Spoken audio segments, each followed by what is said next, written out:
Hallå. Jag är Glent agent. Och nu är jag på hemligt uppdrag. Jag är superagent. Superduper.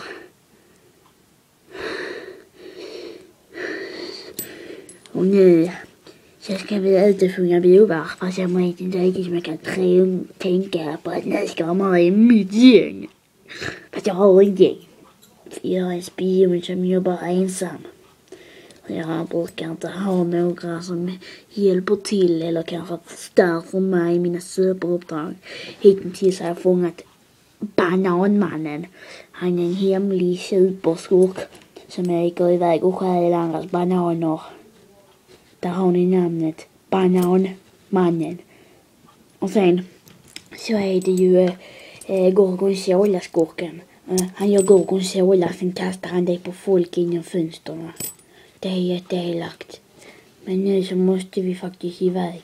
För nu tror jag kanske den onda skurken Dr. Muffin kommer. Jag måste ta honom.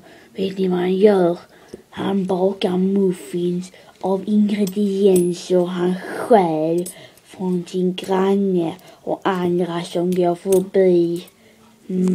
Jag är superagenten Glent agent. Så nu, hej då för mig. Och nej, nu kommer Dr. Muffin. Jag springer. Eller jag sprang från Dr. Muffin. Vet ni vad han tänkte göra? Han tänkte ta muffinrecept från min kylskåp och min låda med ingredienser. Men vet ni vad? Jag lyckades ta tillbaka mina ingredienser. Det är hemligt. Mycket hemligt. Det sa mitt H-kvarter. Det heter HK, säger vi. Det här är, alla kallar det HK. Men jag tycker att det ska kallas HG. Hem Gorgonzola. Nej, det låter inte bra. Och sen nu sjönk mina agentiga glasögon ner. Titta som en agent jag är.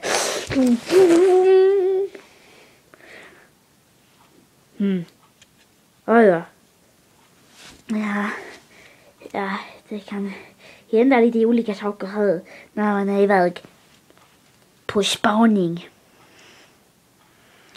Men nu när jag är här på spaningen på Dr. Muffin så tror jag det är dags att kalla in de här. Den här och den här.